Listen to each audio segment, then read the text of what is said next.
Hey, everybody, welcome to the Church Digital Podcast. We've got episode 367 here. At some point, I am officially going to lose count, but excited about the conversation today and the events of yesterday. We wrapped up Digital Missionary Summit season with our gaming summit yesterday. We hosted a 4, 5, 6 hour conference yesterday on Discord, and it was a lot of fun. And Discord did pretty good, and really we wanted to celebrate today the events of yesterday. Some powerful moments, some takeaways, some gotchas, and just kind of celebrate that. And so for the conversation, I wanted to bring in the two people responsible for yesterday, and that would be Leighton. I'm saying size because everybody always corrects me when I say it. Leighton Size, right? That's correct. Okay. It rhymes. It rhymes with Satan lies. That's how I tell everybody. Satan lies size. And every time I say that, yep. Yeah, every time I say that, somebody's like, no, it says. I'm like, I'm pretty sure it's size. And of course, Andy. We're going to pronounce it Mage because I actually have no idea how to make fun of that name other than Mage. Doesn't rhyme with Satan anything. Yeah. Satan's cage.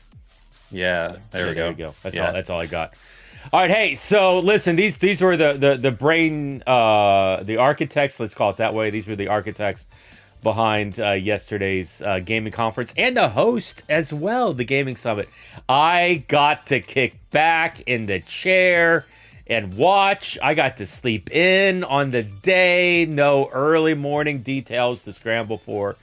These guys handled it all the way and super excited about the work that was done. And so, gentlemen, thanks for handling the gaming summit yesterday as well as it went. Leighton, man, I'd love to kick it off to you. Like, what happened yesterday? Like, give me an overview, give me a snapshot, give me your kind of lasting impression. I think some of it was a bunch of people that are either in the process of feeling called to digital ministry and are making connections around gaming and going, can I actually do ministry in gaming? Or people that have already been doing it, and they're just like, I don't know what model to follow. I don't know who I'm following after. I can look and I can see some successful people out there or some successful organizations, but I have no pathway to implement it. So there's a lot of people that are just hungry for some friends on mission, some guidance, some direction, and they were just showing up throughout the time that we were there. I think we are now about 820 people in the Discord. So probably in the process of coming up to the conference, we probably gained somewhere around 70, 75 new people in the Discord community, and people just coming over in the last week, joining in, coming in, whether they were there the whole day or not. Just a lot of people hungry and excited about what God is up to. Yeah, it was fun to see all the new subscribers come into the server and starting to engage in that space and that. And I do want to get into like the conference on Discord and some of the technical aspects of that. But Andy, kind of like, what was your takeaway from yesterday? I don't want to be biased, but I think the gaming conference had the best engagement out of all of them. I think it's, for a number of factors, Discord makes it real easy. Everybody there kind of knew the platform already. Nobody was learning a new platform like Hublo, which was awesome as a partner. But nobody had to learn things.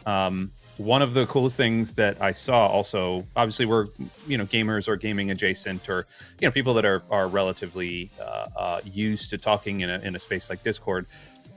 Not only was engagement off the roof, but people understood immediately how to turn their cameras on. And so towards the end, after our kind of wrap-up Q&A session, we opened up rooms afterwards for all the speakers and all the sponsors. And I hung out in our Lux room for about an hour. I think Leighton hung out in his room for about an hour and then moved to another room for 45 minutes or an hour. And so that was about 2 hours. And I went downstairs to cook some dinner and get ready for church. We had church that night. And I came back upstairs about 2.5, almost 3 hours later, and opened up Discord, and Jate was still in the room with 5 people, just still talking. And I thought, man, this is, I mean, that's Jate in a nutshell. But also, like, he canceled his entire stream for the day just to be there. He cleared out all this space, and I don't know, just the buy-in from him, from North Hill, from Leighton, and from Druzy was just incredible to see. Yeah, you know what? If I'd known he was going that long, I probably would have jumped in there myself. I had something right after the conference, but I loved the keynotes yesterday. Leighton opened up, and then North Hill Live, which was new to me. Talk to me. What's his name over there at North Hill? It's Chris. So he got started with he's been a church planner for years. He pastors a church. His church inherited another building, and his church said, we don't need to do a plant in that physical space. Let's take that physical church and let's plant a digital church. And so he has been after that for the last 3 years, doing that, creating a sound studio in there, putting together all of what he's doing. So taking all of his knowledge of planting physical churches over the year and moving that into digital spaces. So his church doesn't fully grasp or understand half of what he's doing, but they are just like, you're reaching people that we can't reach otherwise. And so we're going to support this and get behind all of that. Interesting. You know what? I did not know that aspect of the story. That's intriguing to me, that a physical church, it's decreasing and decreasing. There were a couple that were doing it for a while, and it's kind of trickled away, but it's cool to see North Hill Live still doing it. And then Andy, you spoke with the Lux crowd. What was your talk about, Andy? Yeah, so it was less about me. I was interviewing Dalton Rosiska, who is over at Lux. He is our community and discipleship pastor. And one of the things that Leighton and I were trying to do at this conference is to really show that digital ministry and digital missions work inside of the gaming sphere is less about the game you're playing and more about the target that you're creating. And that's why Leighton's talk was really great, kind of kicking off the whole process of really starting to define who your one is. And then North Hill, Chris came in and really started talking about how do you know if you're actually doing well. Talked about metrics, really kind of gave us archetypes as well as to if you are this type of streamer or this type of content creator, you should be looking at this. And it was really cool. Dalton does a really cool thing with Lux where he calls it setting a table. And this is normal church parlance, but he creates teams of table setters to allow community to gather and form. And so I really wanted to impress upon our people that, hey, yes, we can do it at Lux because we have a staff and we have a giant Discord server, but you can do it even if you're just a TikTok streamer, or especially if you have a small fledgling community, and here's your steps to do it. Which was really fun. And then we kind of turned it over to Jate. Jate did Jate things where Jate just kind of opened the door and said, like, hey, I've got a couple of things. I was going to say, and Jate just started simple, like not like, oh, well, we wouldn't know this, but let's just take it back. Start back with, do you love Jesus? Do you love God? Well, yeah, I do. Do you love Jesus? Like, okay, what you're doing in streaming, is this about loving Jesus? Is this about loving people? Or is it something else that's creeping in? He didn't say it this way, but this is just my takeaway from it. That reevaluation of, yeah, the reason I want to be in digital ministry is because I love God. The reason I want to be in digital ministry is because I love people. And if people are in digital spaces and I love them, I got to go to them. And if I want to bring the love of God. So like Jake just starts as simple as it can be and then just opens it up to, hey, what questions do you have? I want to answer your questions. And it was like, we could have just, and then that's why it made so much sense. Jake just hopped in a chat room and sat there for hours because people just wanted to be around him and learn from him and just have him rub off on them. Wow. Yeah, his talk was about 5 minutes, I think. And then he's like, all right, what questions do you have? I was okay. Well played. And evidently he took questions for like 4 or 5 hours. Because I know it was at least 30 in his keynote, and then he was he was almost disappointed when Leighton and I when Leighton jumped in, and Leighton and I behind the scenes were DMing. And by the way, I need to give my flowers to Leighton. Like it was incredibly easy to work with Leighton in setting this whole thing up. Like he gets it. He understands the crowd. He understands the platform. It was for me as kind of the producer behind the scenes. Like we cooked. I mean, we had this thing done back at this was what, mid-October, and he and I were essentially done mid-September with this and just fine-tuning. And that's, again, we understand the thing, but with behind the scenes we were DMing, hey, okay, 5 minutes, and then okay, we're gonna have to get on stage. And so Leighton jumped on stage, and Jay was like visibly disappointed, and I was like, dude, listen, Yes. we can't sit here, like this isn't a Jay stream, but we have a room for you. And sure enough, he just was like, okay, cool, I'm just gonna transition over there. He was at church last night. We talked about it at church. He did Jade things. I love that guy. Yeah, Jade things. Jade has turned into an adjective in things. So very, very cool. Absolutely. Yeah. What was a your favorite moment, powerful moment? Like what was the thing that sticks out in each of your minds? Leighton, let's have you go first as you think about yesterday. I think some of it was and I love comments in the chat. I think that has become a thing that is going to make it hard for me to ever think I want to go back into the pulpit full time, because I want the engagement on the spot. So the comments in the chat that are engaging, it was so interactive of people who are going, oh my, like, this is my just summarizing it. Oh my goodness, I've never thought of that. Oh my goodness, that's such a great point. And they were phrasing it however they were doing. And then I especially got excited when they just start blowing up with emojis. That's the fun thing for me. All the memes that are rolling along, engaging one another, and then side conversations that begin happening that are tangent to what's going on, but relevant to the people that are there.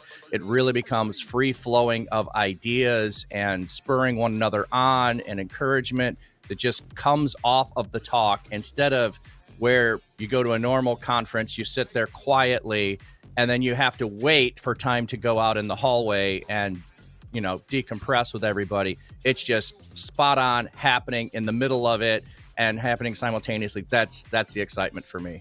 Yeah, I got to tell you, I enjoyed Leighton in your keynote. Normally when I'm on stream, you're dropping like memes and gifs on me. And I kind of enjoyed turning the tables on you, man, and like blowing you up while you're trying to focus, and then being incredibly stupid. I'm kidding, it's more than that, but There is a level too when you have to make a decision. Is my content more important than the conversations on the side, or am I going to say, here's the more info, I can't go through it all, but here's leading to it, and it was just kind of like, oh yeah, the conversation on the side is where people are at, so my content's not as important as the conversation on the side.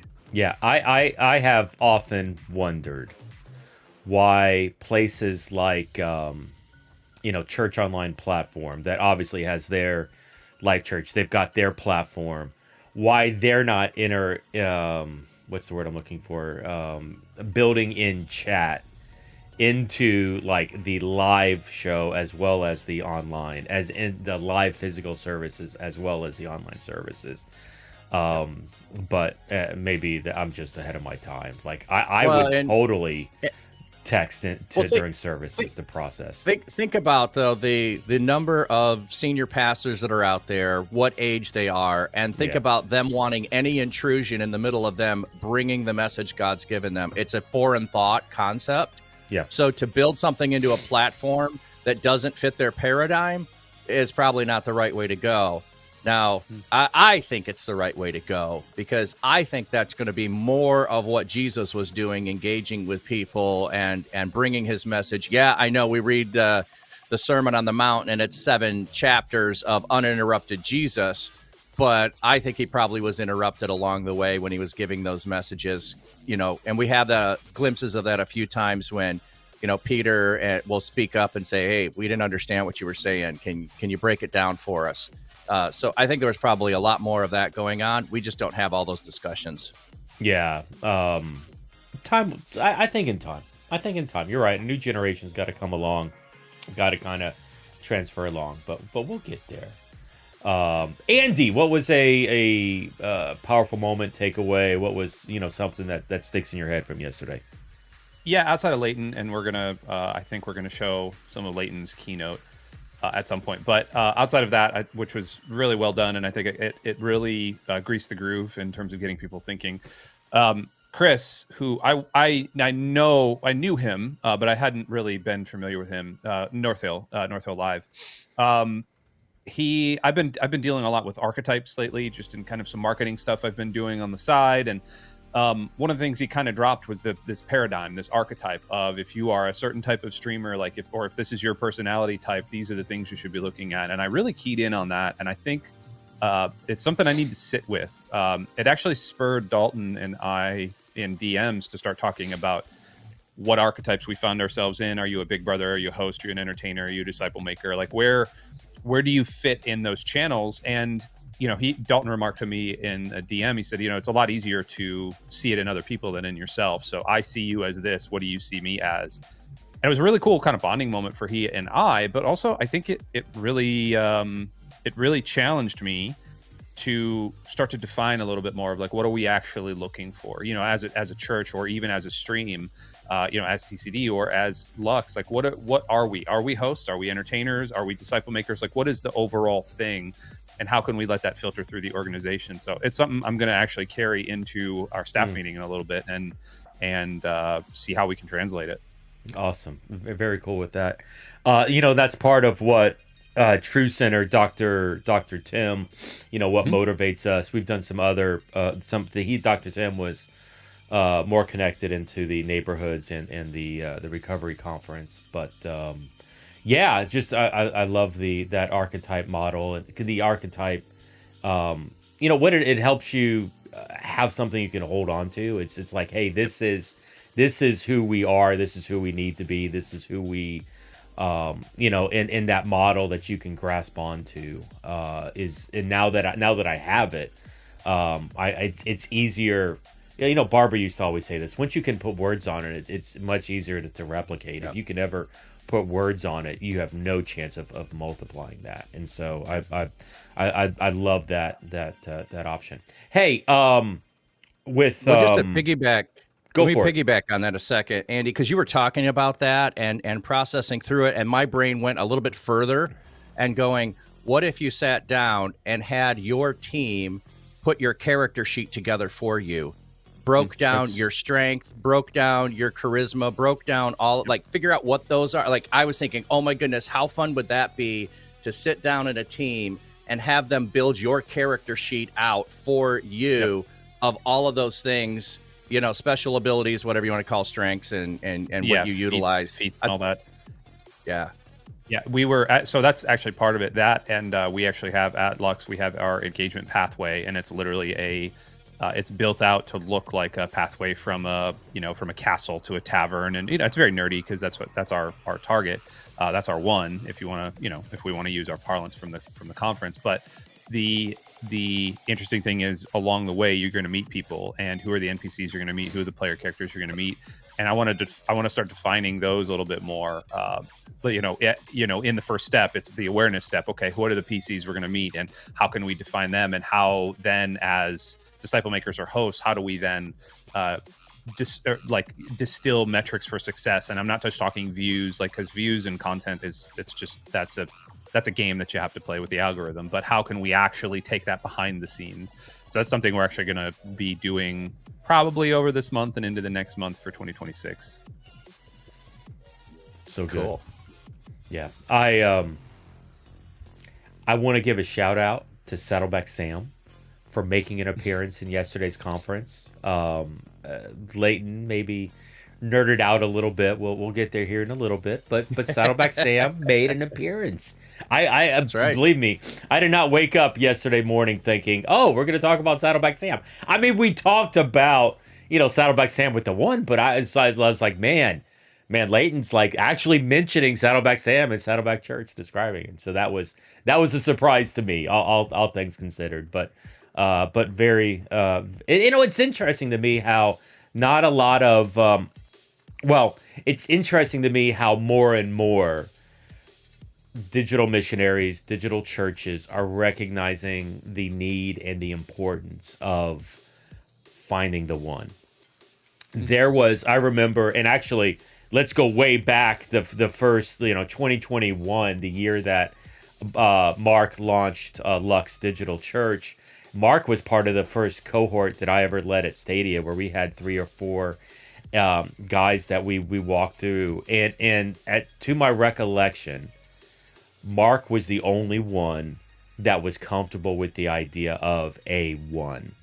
The other 3 were like, that's I mean, they didn't say that's satanic, but they're quoting the everything to all so that some may know. They're taking the physical mentality as opposed to recognizing the importance of digital, of having a niche, a target.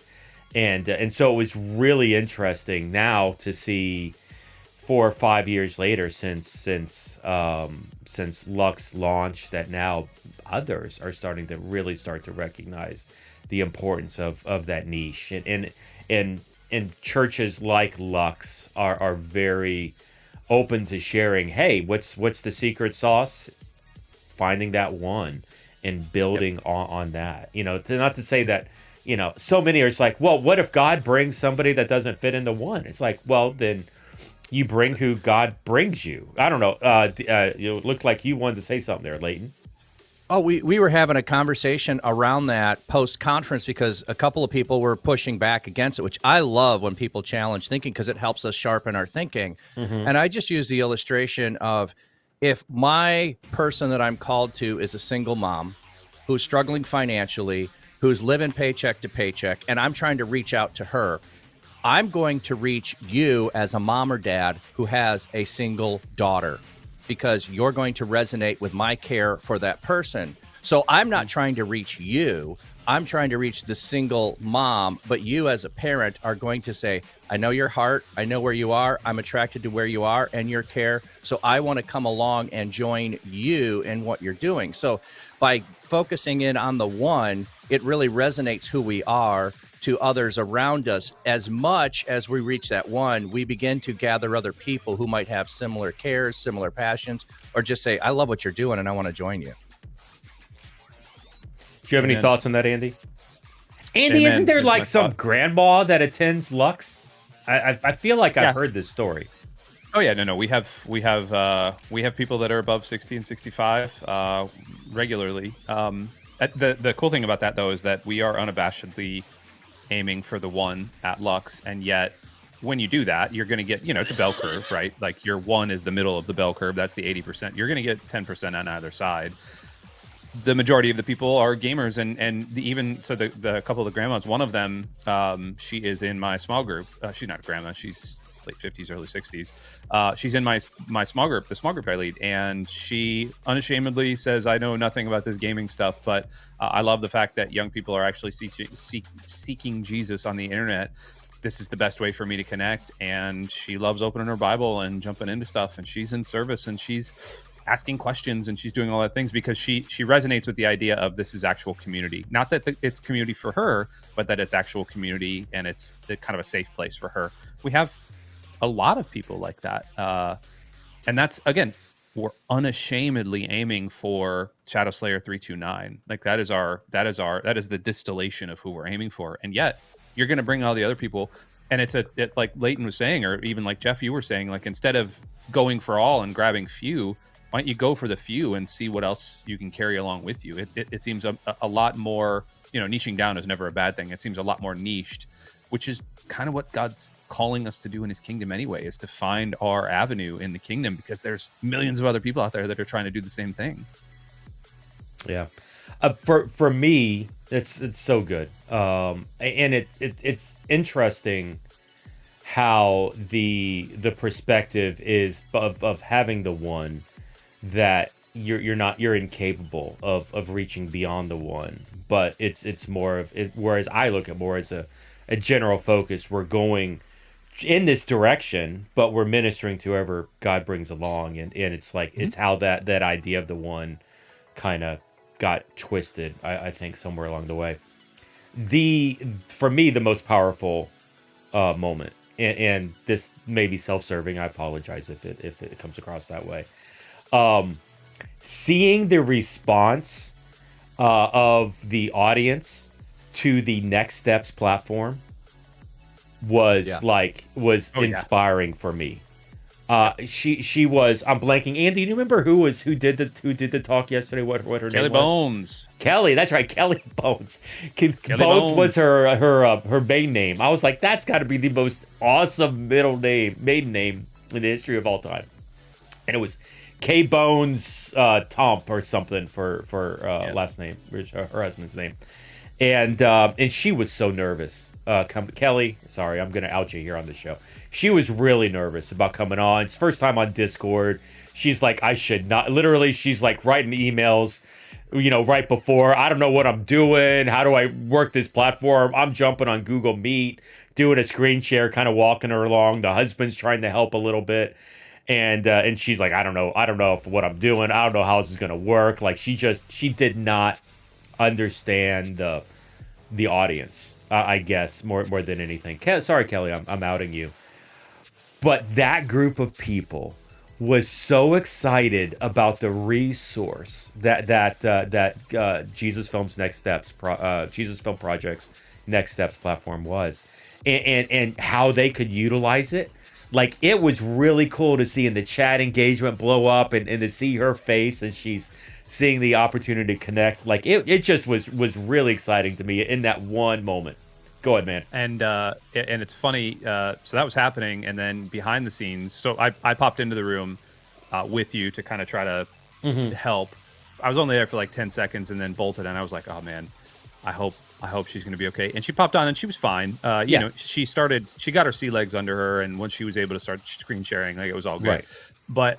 But the interesting thing was, I immediately got 2 DMs from people. One of them from Dalton again, and he was like, oh, this is mind blowing. And so he in another tab was like building out a thing for our Lux Kids engagement pathway and all this other stuff. Nice. I got a DM last night at like 7:30 as we were getting ready. He said, this app is going to be dangerous.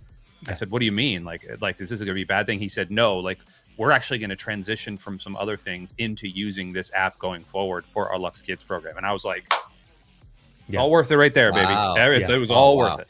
Yeah, I once again, sponsorship aside, the Next Steps platform 3 years ago, man, I would have been investing $5,000, $6,000, $7,000 in developing a custom application, and I'm not even sure that custom app would have landed the plane as well as the Next Steps platform is doing for free. Nextstep.is is the website. You can check that out. But that was, to me, that was really cool, because it's like, a lot of times listen, there's all sorts of free resources we're providing. Do this. And sometimes it's, it's like the biblical scattering seed. Sometimes it falls on rocky path and thorny bush, and we tried. But the connection point on that one was so beautiful. Like, it just kind of was the walk away for me. And so, well, then of course Leighton's, which we'll get here in a little bit, the Super Mario slide deck that he shows. I was like, man, once again, know your audience, go after your audience. Well played with that. Yeah, totally in theme. Like, the only thing that would have made it better if Master Chief was like running in your background, a la what I had to represent Lux. I had to have my insignia up. Totally. I feel like I want to talk about Master Chief's. He got moved over to Netflix. I don't know if you saw that. It got moved. His show, the Halo show. Yeah. And I'm not. Yeah, I was about to say I'm not totally a fan. I watched like a couple episodes. And I was like, I don't really care enough about this to dive into it. But anyway, for some reason I just want to talk about it right now. But maybe not. Well, as an OG Halo player, I was semi-professional, almost professional. In Halo 1, Halo 2, and I have like a deep love for that lore, and I watched that show with my kids, and I was like, this is garbage. They were into it because it had explosions and aliens and stuff, and I'm just sitting there thinking, like, this is drivel. Yeah. Was it somebody was telling me it's like Mr. Chief, not Master Chief. I'm still waiting for Contra, the movie, to come out. Nah, that's just gonna be bros. That's Tropic Thunder. That's what that is. That I was about Oh, to well, that's yeah, a good reference right there. Yeah, there you go. Robert Downey Jr. in Yep. I don't want to get canceled. I'm not making any jokes at this point. Sorry. Yep. Andy, don't take me to bad places, man. You almost took me someplace sorry, dude. I did not want to go. All right, hey, well, I do want to wrap up. One last question before we go. Are we doing this in 26? Are we going to do a gaming track? Are we going to do gaming something, another gaming conference? What are you all feeling right now? I mean, gun to my head, yes, because it's Discord handle outside of a couple little Discord tweaks, which again, it's built on 30-year-old technology. Outside of that, it performed remarkably well, and the engagement in there was great. It was incredibly well received by all who attended, and the cool thing, those numbers stayed up. I mean, they weren't as high as like our digital neighborhoods or anything, but we essentially kept all of our numbers the entire time, which is just insane for a 6-hour conference or a 5-hour conference. Yeah. I say and I say we could probably blow it up next time and make it a little bit bigger. What's your take, Leighton? What are you feeling? I'm open to that, but I had another thought of, because the time that we had was not enough time for people to actually process through all of the strategies and the guidance we were trying to give, that maybe we need to make this into a cohort that people go into, and we, take the material and then we process through it so they could be working through all the things that were in the conference in a group of, maybe 6-8 people that are going together, walking side by side, sharing what they're doing, and do that for maybe 6 weeks. Yeah. It's almost, maybe it's both, have the conference that is a big net to cast, and then developing the smaller, more intimate to allow the applications to go. But I am, it's that intriguing. I mean, it's obvious Leighton's the relationship guy, and Andy's the content guy. Andy's thinking, hey, content's the win, and then Leighton's thinking, hey, relationship, what about that? And so figuring out ways to do both, maybe. But yeah, I do think there's a lot of opportunities in gaming. I do know that there's a lot more Andy and I, we talked about this yesterday. It's a smaller niche than some of the other things that we had done, so less people signed up. However, a larger percentage of people showed up in those areas because that niche is more bought in and has more ownership, and they're more tech savvy, and so they're able to really run in some areas. But would love to, Mark, Lux Digital Church has been a supporter, obviously, with Andy involved, and Bernie over at ReachCon, and he's obviously has a history with theChurch.digital as well, and excited about some of the work he's doing with ReachCon. I'm even thinking Blessing Boat. I'm thinking Taco. Like there's some of these fringe orgs around that, if we can provide an opportunity to collaborate, engage, and create an ecosystem for all of these different organizations to thrive, it might be an interesting opportunity. We'll have to talk about it offline and figure it out. All right, hey, so here's what we're going to do. We're going to show Leighton's talk right now from the conference. Leighton, I'll give you 20 seconds. You want to set up and intro your own talk? Well, I hadn't thought about doing that. So essentially, I've done I did training in church planting when I went to seminary, and did a lot of that. And I never ended up going into church planting because my denomination said, we don't know whether you'd be successful or not. And their metrics all said you had to be successful. But as I've been thinking through some of the how do you find your one, I find it sometimes difficult to start with the one. So I wanted to start with who are you, and figure out who you are, because that will help narrow you down. Who you are is going to bring who you are to the person you need to find. So that's where I started with the idea of trying to narrow down what is it I'm bringing to the person that will help me get closer to figuring out who the person is that I'm supposed to reach. So never mind Saddleback Sam. Who are you? Who sings that song? Who are you? Who is that? It's The Who. Is it The Who? The Who sings Who Are You? from yes. like CSI or Well, whatever. it's the CSI, but I mean, it's old. It's old school. It's like the Yeah. Pinball Wizard era of the Who. All right, Yeah. that's all I got. I just got a copyright strike. Let's not go too deep into this. All right. All right. Hey, so here's Who Are You? Talk by Leighton. Check it out. Thanks, everybody. And at the end of it, I'll probably come back to wrap up. See you in a second. Speaking of diverse, I want to bring my friend Flatcap back up onto the stage. Throughout this entire conference journey here at DMCon, Whitebeard, Flatcap and I have been kind of going hammer and tongs, trying to make sure that we have stuff for you all, stuff that actually matters in your digital missionary journey. And, I think a lot of people hear digital missionary, and Flatcap, you can kind of respond to this as well. People hear digital missionaries and they go, oh, like I've got to go raise the money, and I've got to go do the thing, and I've got to like sacrifice all my time. I've got to go to like some weird off the wall place in the middle of some country that I don't want to go to. And what I think most people don't realize is that God is actually calling people right now, just like you and I and everybody else in this room, to places on the internet. And Leighton is actually one of those. Leighton, I'm sure, is going to talk a little bit about his story, but he was called to a place on the internet. That place is called Twitch. And Leighton has been building an audience, and he has been growing. He's been doing things of the Bible on the audience, or in his own channel. And then he pops into our TCD channels every once in a while and does a podcast and blows the door off with these podcasts. And so, Leighton, thanks for being here, man. And I wanted you to kind of lead into your talk a little bit. Do me a favor and introduce kind of the document that we're going to be filling out. I'm going to shrink away. Ladies and gentlemen, Leighton Says. Wow, that was pretty awesome intro there. Thanks, Andy.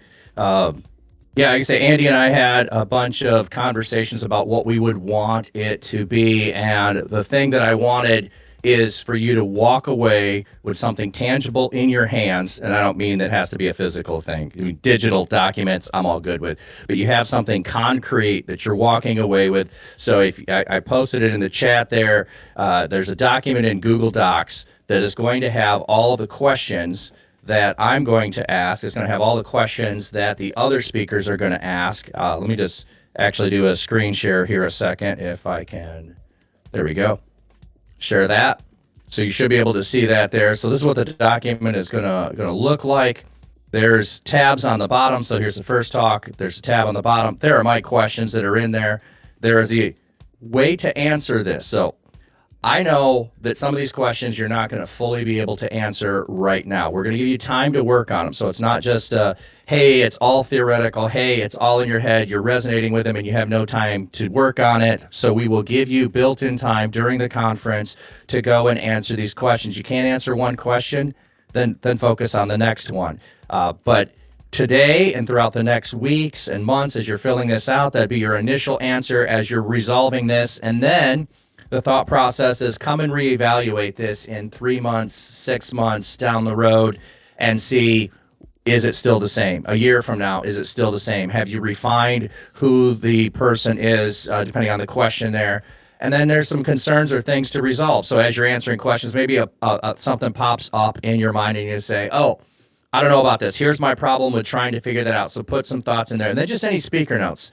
Like, I put in notes, like if you ever see notes that I go to a conference, my wife could never interpret them because they have absolutely nothing to do with what the speaker said. It is what my brain does. So any notes that you want to take, but additional thoughts would be where I'm going to put all of my stuff probably. So there's the first talk here, then you get the tab on the bottom. You'll go to the next tab, and then the next tab, and the next tab. So that's all of your information, one document. Download it, make a copy of it, whatever you need to do. You'll have that for the whole of today as we are sharing. Okay, now let me figure out how to stop sharing screen. There we go.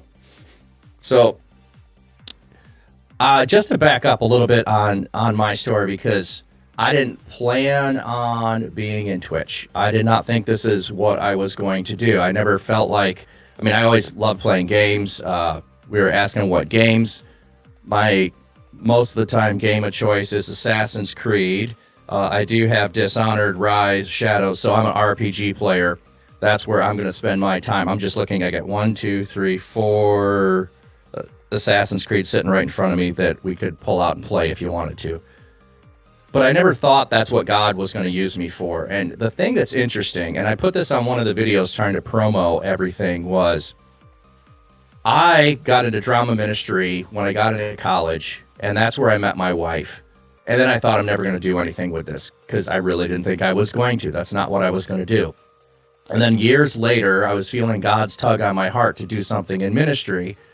And I was at this conference. I had people who prayed over me. I got back. I picked up the bulletin, and it said, we're looking for someone to head up and do our drama ministry for the church. And I went, wow, this feels like an answer to what God's calling me to do. But my thought was, can I actually go do something that I think is fun and God use it? And the answer is yes. And so that was kind of I call it the rejuvenation of the dream that God gave me as a kid. I'm one of those weird kids at 7 years old, went around and told everyone I was going to be a pastor when I was 7 years old. So God put that in my heart. Then when I was in seminary, I thought I was going to be a church planter. That didn't happen. Then I served in several churches. So along the way, I kind of see detours that keep happening. And one of those detours happened during COVID when I was sitting home. And a friend of mine I'd been watching or listening to, hadn't watched him yet, Pastor Brock VR, was doing ministry in VR spaces and on Twitch, so I started watching him. And then I just started moving into that space. And as I was thinking about things, one of the things that we talk about a lot in church planting is who is the one person that God is calling you to reach. But before we get into that, let me just pull up my... There we go. Might as well put my title up here. I mean, I worked on it so that you guys could see it. Oh, wrong one. There we go. So one quest, one focus. So when Andy and I were sitting down and saying, what should this conference be? My thought was, I want someone to be able to guide a person who has been called to do digital ministry but doesn't know how or who. And I want them to be able to walk away and be able to feel like God has definitely called them, and now they have some tangible things that they can focus on and be able to do in the space. And so, I don't know how many of you played Zelda when it first came out. I know I got Mario here on the screen, but overall, just thinking about old games when they came out, they didn't have multiplayer very often. They were one player, you played the hero. There was the idea to rescue the princess, whether that's Zelda or Mario. You're going to go rescue the princess. There's obstacles to overcome.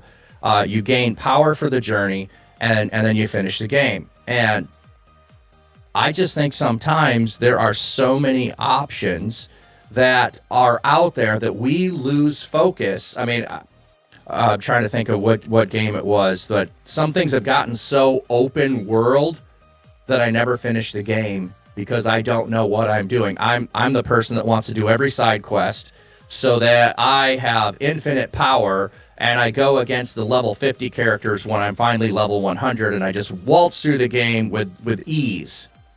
Well, you can't spend all of your time doing side quests or you never complete the game. You never actually go do the mission that is the purpose of the game in the first place. We can easily get distracted by everything else that is happening. So I want to help you be able to figure out what is your one quest, your one focus. But I want to go in a little bit different direction than maybe you've heard before. So I'm going to go over a couple things, and then I'm going to give you time to reflect on these in your worksheets. And when we go to time on the worksheets, you can leave the stage area. If you're a verbal processor like me, if you've got people that are together in a ministry that you're together with, like there's those who are here with Lux Digital Church, if you want to go to one chat room and hang out there and have conversations and work on your document, that's great. If you don't want to work on your document, you just want to talk it out, that's great. I don't care. I'm just trying to provide the things for you to help you be able to do this. So what is the basic human need that you need to meet? Now, there's different ways of talking about this. I'm not talking about hierarchy of needs here with Maslow. I think it's Maslow. But what people's basic needs are in life. And yeah, Maslow. Oh, there we go. Thank you, Andy. The basic need someone has. Does someone have a basic need for goodness? This is a person who looks at the world, and the world is filled with evil all over the place. They watch the news. They're downhearted by it because it's just overwhelming. They need to find goodness. So if you are a person who's bringing goodness, you are going to reach that person that looks at the world and all they see is bad everywhere. They don't have goodness in their life. Their life is filled with all kinds of tragedy or whatever it is, or, so that's what you'll be bringing when you bring goodness. Now, some people need to have truth brought to them. They don't know. There's so many voices out there. There's the flat earthers on one side who are telling you that you need to believe this, and there's the regular people looking at a globe and saying it's obvious, and they really are seeking truth because it's so noisy out there, and they need someone to speak truth to them of what's going on. Or perhaps they need freedom. Like they grew up in a church that was rigid and defined, and you had no ability to do anything. Everything was rules, and they haven't found freedom in Christ. And so what you can bring to them is freedom, and they're longing for it. They've been in chains of bondage to do's and don'ts, and they need freedom, and maybe that's what you bring. I'm not going to go through all of these in that kind of detail, but you begin to see how these things are things that people need. There's a lot of people that I run into in Twitch that need a place to belong. Felt needs versus real needs. Exactly. And it can be both a felt and a real need. So they need a place to belong. A lot of people need a place to belong. Hope is another thing that people need. Life at times can feel hopeless. They don't know that tomorrow is going to be better than today. So I want to, I'm tipping my hand here. Hope is one of the things, and I have a buddy that's down the road. I met at a conference, which is funny. I went to Orlando to meet somebody that's a half an hour away from me. He lives inner city, and he calls himself a hope dealer. That is what his mission is to bring hope to people. Some people need confidence. They don't believe that what they have to say is valuable, and they need other people to believe in them and to come behind them. Connection. I mean, online, people are looking for connection all over the place. They're looking for a place that will accept them. And this isn't saying accept them for their doing sin, and they want people to, say it's okay, like, hey, I'm having an affair with my wife, and I need to find people who agree with me that that's a cool thing to do. No, not that kind of thing. That, hey, like me, I'm a little weird. I got hats, and I got fish. And that's who I am. You need to know that, and I'm not changing that. But I want you to accept me because I wear all these hats all the time, and I have a few of them. So it's about, I'm not trying to change you. I am going to embrace you for who you are. Joy, a lot of people do not have things to celebrate in their life. Can you bring them something to be able to celebrate? Support. This can actually be physical support. It can be financial support. It can be emotional support. What is it that somebody needs? And how can you bring that to them? Significance. A lot of people have no place where they're significant. They feel like they are a nobody. And when they find a place that they can contribute, they can find significance. And some people need revelation. They need someone to speak into them and to bring something new. So my question is, what basic human need do you meet?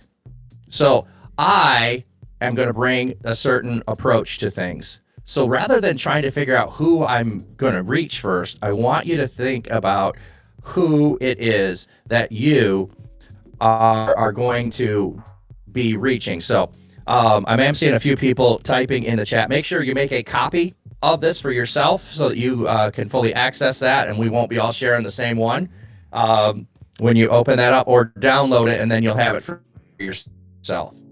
So you can in and identify which one of them, and I would say two. There's probably top two. Actually, as I think about it, what I do on stream is two things, and what I do in Discord is two different things, but that's okay. So what I'm bringing to people that they find first, and then the needs I'm meeting later. So think about those, and you'll have more time to look at that in just a little bit. Now, this is connected off of Crew, and we'll talk about Crew later on, of their audience map. And so I want to unpack this in a different way than they're using it, but I might feel called to a certain group of people, and I'm comfortable addressing people who are going to be in a relationship with Jesus in one of these spaces. So maybe they're hostile to the gospel. You know, the trolls that are showing up. Maybe you feel good and able to be an evangelist and confront people that are going to argue with you, that are going to say things about Jesus. Maybe that's where you are. So is that where you are? You're able to go to hostile people? Then that's going to help you figure out those things. Are you going to people who are uninterested? It's a little bit harder to get people who are uninterested. So for instance, you're just playing FPS game, you're shooting some people, and then you're saying, hey, I know you probably didn't come here to talk about Jesus, but let me tell you about my Jesus. Maybe that's the group that you're called to, some people that are uninterested. And believe it or not, there are people that are unaware. They just have no idea. I mean, they know, they've heard about Jesus, they've never studied him, they live in a country where maybe they didn't grow up around Christians, they just don't have any idea, and they're completely unaware. So in this relationship with Jesus, where are the people that you want to reach? Are they open? They're open to the gospel. They just haven't had anyone tell them about it. Dual, this would be, well, I know about Jesus, but I also have another religion, and I'm just trying to put every piece together that I can. So I'm going to put anything together that works. Or maybe they're unclear. They watch the different people on television, and they hear different things, and they don't understand the difference between a Catholic, a Baptist, a Methodist, a Mormon, and they just have no idea. All these people saying Jesus, but I don't really understand anything about it. And some of us might be looking for those people that are seekers. They're out there, they're looking for Jesus, they want to know more about him, and so they're already going towards Jesus. Or maybe you're called to people who are already professing Jesus. So maybe at some point in their life, they said the sinner's prayer, or they grew up in church, they know about Jesus, they have a relationship, but they have no activity. So they might be professing. Maybe they are the ones that go to Christmas and Easter service, but they're not doing more. Maybe you're called to those, or maybe you're called to someone who's growing. They're already on the path. They just need a mentor to come alongside and disciple them. Maybe somebody's grounded in the word, but they're not growing. They're far away. They're established, but they don't know what to do. Or maybe they're fully engaged. I mean, maybe you're called to the people that are already fully engaged. So you would be called to take a discipleship group and help them be able to move into leadership in some way. And then there's those who are called to multiply other people. So it's taking Christians, helping them go to the next level of something that they are going to be working on and doing. So my question is for you to figure out these two things, because I want to start with you first. One of the things that I always struggle with, I'm trying to find that person out there to start with. My Saddleback Sam, if you know what that reference is, Saddleback Church, did everything based on one person that they identified. But I think you have to figure out who you are first. So are you interested in people that have no relationship with Jesus? Are you interested in people that already have a relationship with Jesus? Are you interested with people that are wherever they are? And then the other one was what basic need do you have? So I'm going to stay here, but I'm going to invite all of you to go take, how much time do we have, Andy? 5-10 minutes?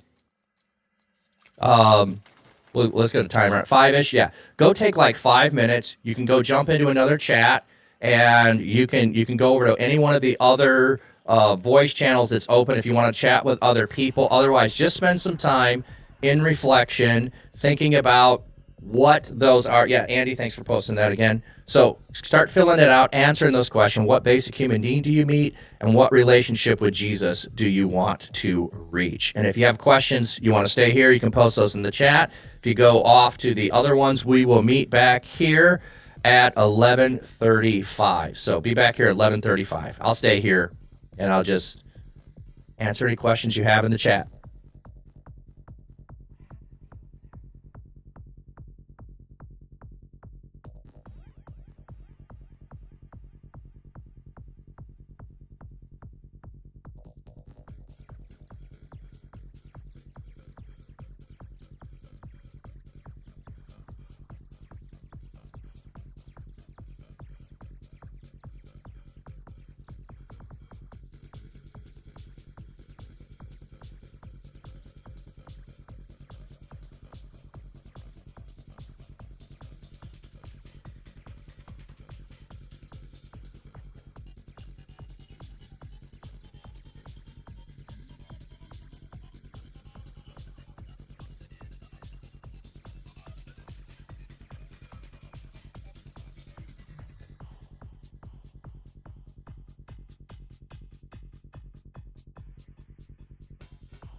All right, seeing some really good stuff in the chat. Hope that was enough time to think through some of it, and some really good questions around things. So one of them was, how do I know who it is that I might be called to? Well, let me just ask this. If I have an engagement with someone who's a troll, who comes in and they're hostile in my stream or someone else's stream, do I get excited about the ability to have a conversation about Jesus with them? To engage them, to bring them from a point of hostility to neutrality, if you will, then that might be the person you're called to. So it's kind of like that. Oh, I get really excited when this kind of a person shows up, someone of another faith who's uninterested in Christianity. Do I get excited when somebody is open, when they come in and they're like, hey, I like what you're doing. You said something about Jesus. I'd like to know more. Or someone who is already professing faith, but they're not active. They, yeah, I'm a Christian. Well, can you really define what that is? So it's somewhat, I think, you get excited about working with that person, talking with that person is going to be part of it. There is also some ways where God may call you to people that you don't get excited about. He might put you in places. So it's not that you only reach one person, but it's like, here's where I'm going to be engaging or spending my time, because God keeps bringing that kind of person in front of me, and then I enjoy that, so I'm going to be keep doing that. Dr. Heel said, it sort of goes beyond what relationship with Jesus do I want to reach, and what relationship do I feel God is calling me to reach. Yeah, and I think those go both in hand, that I may be feel called to it, and I may also enjoy that as well. And like it or not, I really feel God is calling me into a space where there will definitely be a bit more hostility and uninterested, unclear. Yes. And I think going into digital spaces is definitely one of those places that's going to do that. Let's see if there's anything else.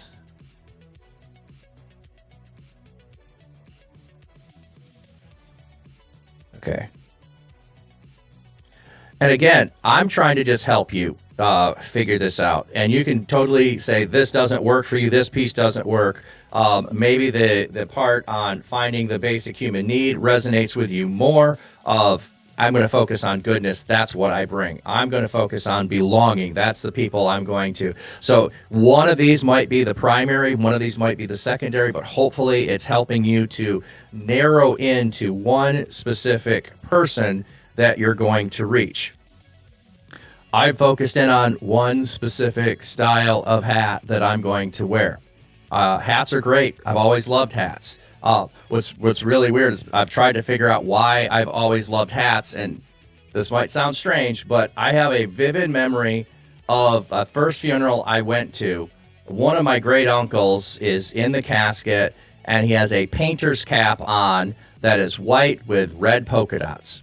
And that's what he always wore. And I thought that was the coolest thing. So, I strived to try to find the style and the hat that I liked the most and made the most connection with. And now that is what I focus on. I wear other hats, but they don't fit exactly the same way as everything else that I'm going to do. So that's what some of these things are going to be about. And maybe they resonate more with you and maybe others don't. But one of the other things that you want to find is the one person you're reaching, because if I'm trying to play 45 different kinds or 45 different games, play a different game every day of the month, and then throw some extras in there on top, I'm probably not going to reach a lot of people because nobody knows what I'm going to be doing. So I want to be as specific as I can. Here's where I struggle, is trying to narrow that down. What is the age? So this is what Saddleback Sam was. Saddleback Sam was between 30s and 40s, college educated, lived in the suburbs, worked in tech or business, busy, driven, and success-oriented, overscheduled, stressed, skeptical of organized religion, spiritually curious, but unchurched, wanted practical answers to life's problem, not religious tradition. Oh, someone found a hat. Actually, would be the opposite. Would be red polka dots, not white. But I love that image. That's so cool. Rear reaching max capacity might make stage limit 50 to 75. You don't know if it's adjustable. Yeah, I don't know. We'll have to figure that out. Andy, you'll be up for that. And It'll automatically adjust up to 1,000. Super cool. Didn't know that. All right, so this is what they did. Now, the more specific you can get, the easier it is when you're going to stream and make a decision to say, hey, or if you're doing something else, if it's not gaming, but we're mostly talking about gaming here, but it can be applied to other places. Is this person going to be a stay-at-home dad that I'm trying to reach? Is this person going to be a gamer girl that I'm trying to reach? Is this person, what age are they going to be? So one of the things to answer are those demographic questions. And I will give you copies of these slides so you can have all of them, but you know what demographics are. So I don't have all of these listed in the document, but how old is your ideal viewer? What is their gender? Where do they live? And it could be country, it could be city, it could be suburb, it could be rural. Maybe you know specifically, maybe you're just more broad to start with. And as you can keep refining it and getting more narrow, it's better. Oh, North Hill Live, exactly. Language. What is their level of education? What is their income range? What is their profession or job? Are they single, married, or have kids? So those are all going to be things that you can solve. Now, maybe as you're going and answering these, you don't know all of them. But answer the ones that you can when we give you time to go and answer your demographic questions, and just start with ones that you're going to know. And then some psychological questions. What do they believe about the world? What do they believe about themselves? Do they believe the world is getting better? Do they believe the world is terrible? What do they believe about themselves? Are they always self-conscious? Are they confident? What are the things that they are going to have in mind? Someone asked me, how does income affect how you talk to people? If I'm talking to someone who is struggling paycheck to paycheck or unemployed, what I might bring to them and how I approach them might be different than if I'm called to reach somebody that has 5 cars in their garage. So I might be talking to them differently. The person who has 5 cars in their garage may have strived after, been really successful, but have no hope because everything seems fleeting, and they're going to leave everything that they have to some incompetent kids, and they just think this is worthless. I strived all of my life to do this, and now, it doesn't make any difference. Whereas someone who is struggling paycheck to paycheck might be coming from a place of, the world is against me. No matter what I do, I can't ever get ahead. Why does God seem to be against me? So maybe not specific income level, but stage of how they're doing things might make a difference to who you're called to and how you would approach them. So great question. Yeah, if you're playing the latest and greatest game all the time, you probably won't reach someone with low income who's still playing retro stuff. Yeah. And I appreciate the questions, and as I'm able to, I'll stop and answer those, because those are more vital than me getting through my stuff. That's what I believe. Your questions are more vital to you than for me to just be able to go to my next slide. So what do people do spending in their free time? Most of us are probably going to be putting gaming on here, but maybe you're trying to reach a specific group that also has another thing that you love to do. Like, I love cycling. So I've started cycling and streaming my cycling. So maybe that's part of what I'm going to do, is reach people that love doing that. What social media platforms or websites do they do most? A lot of us are here on Twitch, but maybe you're reaching people that are going over to Kick, or they're another place, or they just watch YouTube videos of good content. So maybe that's where they are. What brands do they love and why? Like maybe they're Xbox, maybe they're PlayStation, maybe they're Nintendo. Why is that? Where is their loyalty? How does that make a difference of you reaching them? And how do they make decisions? Do they use logic? Do they use emotion? Are they impulsive? Now, you might not be able to answer all of these questions. I'm just giving you a variety of ways to be able to address, how do you think through, I know I'm called to reach that person. Asking questions that affect how a tier 2 question might be answered. This approach affects how you might define a missing successful interaction. Absolutely, Hector. Yes. Yeah, I think the other thing is, what genre do you play? Yeah, are you FPS or RPG? I absolutely think, or retro gamer. Yes. All right. Pain points. What are the challenges or the pains that someone has in their life? What keeps them up at night? Is it going back to the person with finances, or is it finding meaning in life? Is it their kids? Is it work? Is it marriage? Where is it? What are their pain points? What problems are they actively trying to solve? And if you can help solve that, for instance, if you are in a community and people are coming in that are trying to solve problems with raising their kids, and you're able to do a community thing around helping out kids and having even if it's doing a streamer party, watch party, I was trying to think of the right name, a watch party with kids in your Discord or in some other community, you're addressing a felt need that they might be having. What have they tried already that hasn't worked? What do they complain about most often in this area? So it might be the person comes into your stream regularly and they always bring up the same topic. I'm always struggling with health. I'm always struggling with health. Or my mom's always struggling with health. Or I'm always getting bullied at school. Whatever it is that they're doing, how can you help them with those pain points? What fears or insecurities might be holding them back? All different ways of asking that. You might not be able to answer all of these. It's just different ways to try to answer those questions of getting you closer to knowing, here's the kind of person that I'm going to run into. And also, don't think that if I narrow it down to one person, that means I'll only reach one person. The narrower you get, you actually end up reaching more people who resonate with what you are trying to do for that one person. Yes, also what platform meeting on? Social VR, for example, and very different watching Let's Plays while doing stuff. Yeah, absolutely. If you are in VR, that is another place to be able to bring in platforms to all of that. Health is huge. Money, depression, yes. How do you stay away from people becoming projects? Ooh, that's an interesting question. In some ways, there is a piece at which you need to have healthy boundaries in ministry altogether. So for me as a pastor, when I am in person, I may have my phone available at all hours of the day. If someone is regularly calling me only when I'm in bed at night or only at other times, then I might need to have a conversation with them about this wasn't an emergency. Middle of the night really is only for emergencies. So I think in some of those ways, if someone is becoming a project, it may be cool. Yeah, that can even be an okay thing if they are. One of the things we often had in one place that I live is we would have people that would come in every single year and ask for assistance. And we knew in 12 months, we would see them coming back and asking for assistance. And we had to be okay with that to say, this person is where they are. We're going to meet them wherever they are for as long as we can.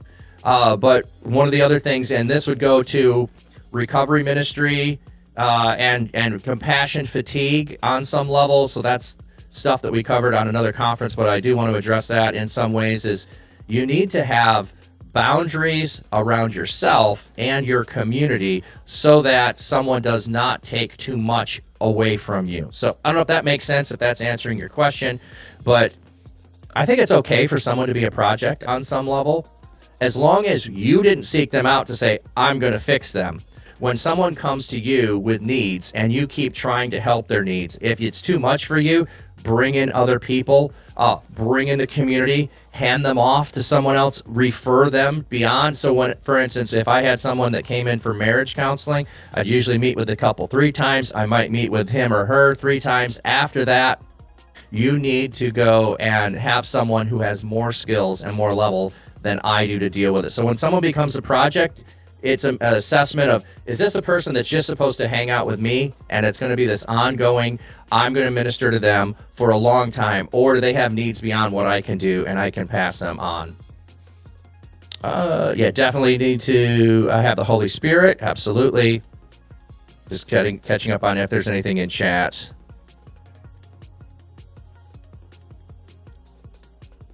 Yeah, in Discord. Well, that's another thing I do, for instance, too, is if someone's in the middle of a crisis, I will let them know you can DM me at any time. However, I won't see the DM until I wake up in the morning, my time. So don't feel I'm ignoring you. Don't feel I'm putting you aside. Those are the boundaries that I've had, is I'm not going to check my messages while I'm sleeping.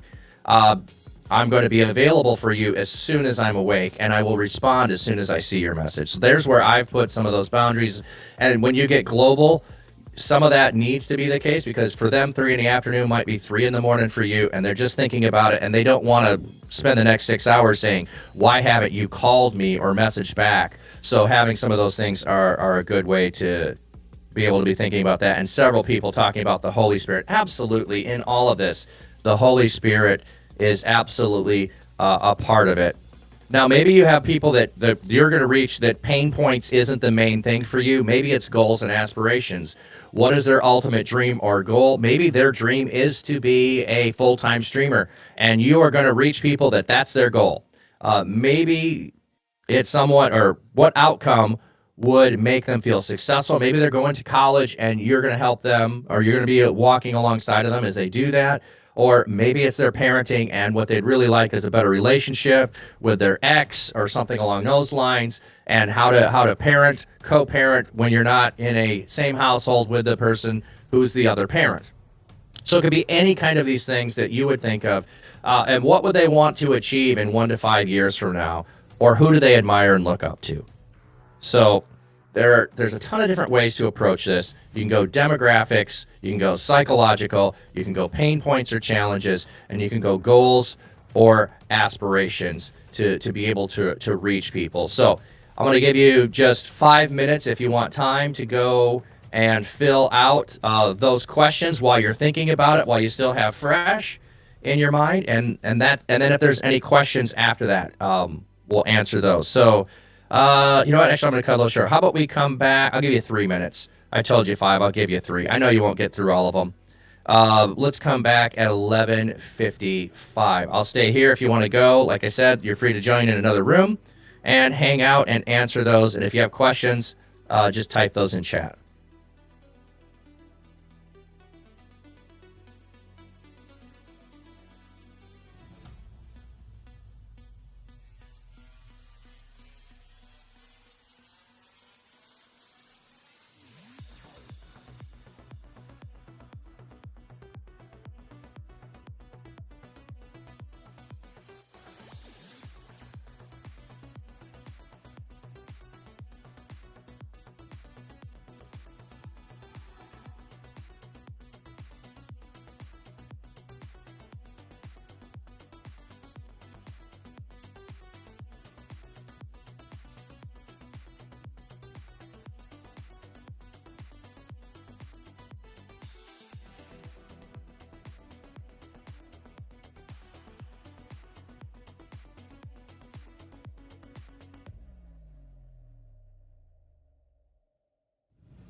All right, yeah, I will have all those questions later on. I knew when I went through all of those that we would be pressed for time. You wouldn't be able to answer all of those, but I appreciate. I will put a link. I'll share the doc. You'll be able to get that. You'll be able to download those. You'll have all those questions, so you can keep working on that as we go forward. Ideally, we would have lots of time to spend all of it doing here, but we just want to give you a flavor of it. Begin thinking that way, and then move into some other things.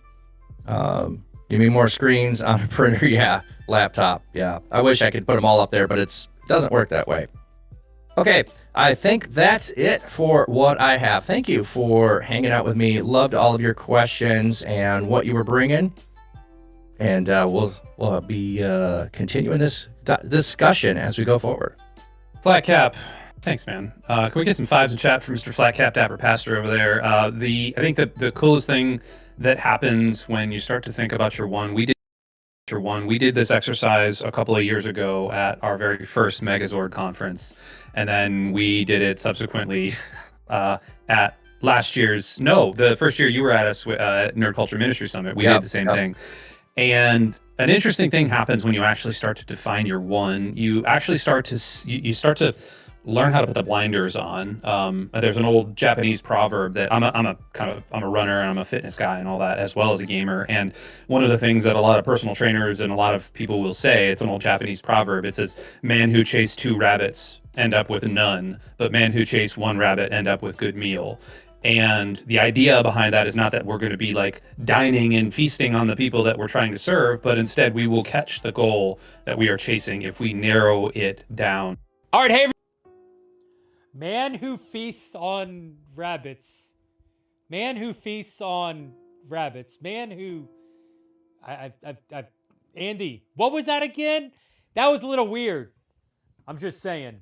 Hey, Jeff here, wrapping up. This is live Jeff, as opposed to semi-live Jeff, as you've been watching and in the replay. Hey, listen, and thank you, Leighton Andy, for all the work you put into making the Digital Missionary Gaming Summit happen. An incredible experience. Excited about new relationships, new connections, and even extending this on through cohorts and other things in the days and weeks and months to come. Hey, excited. We did announce, and we're going to get more into this in the stream next week, the next Digital Missionary Summit is going to be May 12th and 13th, 2026, a 2-day summit. I'm going to talk more about that in the stream next week. I'm actually out of town. I'll be in Denver. Hey, Denver people, love me some Colorado. I'm going to be in Denver Monday, Tuesday, Wednesday of next week. So Thursday, I'll be doing a stream pretty much same time, I think. I don't know what time. Look, check in TCD's fam on Discord or WhatsApp to stay up to date with what's going on. But at this point, I'm going to land the plane. Thank you, Andy. Thank you, Leighton. Thank you, everybody who's hung out with me for the stream today, but we're gonna close. So for Andy, for Leighton, and for Untold Gamers, and even Saddleback Sam, this is Jeff at theChurch.digital. Thanks for hanging out today, and we'll see you next week on this show. Y'all have a good one.